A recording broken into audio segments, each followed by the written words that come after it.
Assalomu alaykum Termiz uy savdosi kanali obunachilari. Demak, sizlarga Termiz shahri Islom Karimov ko'chasidan, ya'ni Begoyim chorrahadan shundoq eski Lada Salon yangi Surxon Avtoga yurishda chap qo'limizda 3 qavat domlarning ikkinchi etajda 93 kvadrat uyimiz sotuvda. Hozirdan bitta obuna bo'lib qo'yib, like tugmachasini bosib qo'ying. Demak, hozir biz koridorda turibmiz.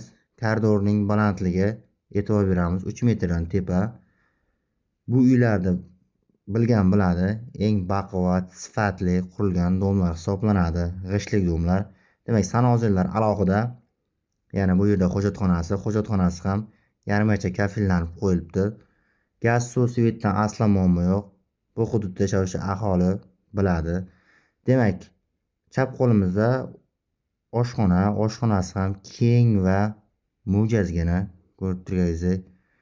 Quyosh bir taraflama bemalol tushib turadi yozgi kuniga.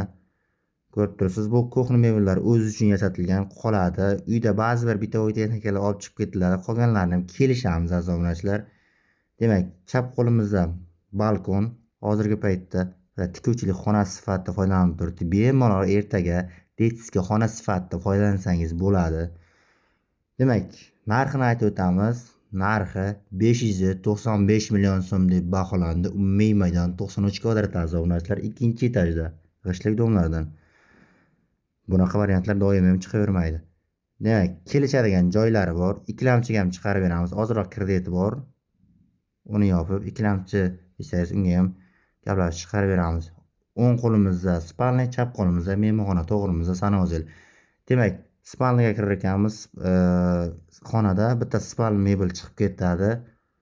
O'sha gilam pardalar qoladi. Demak, to'g'rida sanozil.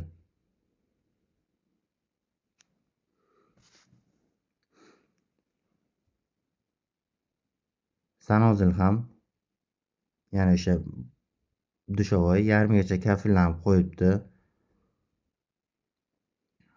Chap qo'limizda esa mehmonxonasi joylashgan. Demak, shunday do'stlaringizga bir 10 tacha do'stingizga tarqatib qo'ying videoni. O'z fikringizni kommentarlarda yozib qoldiring.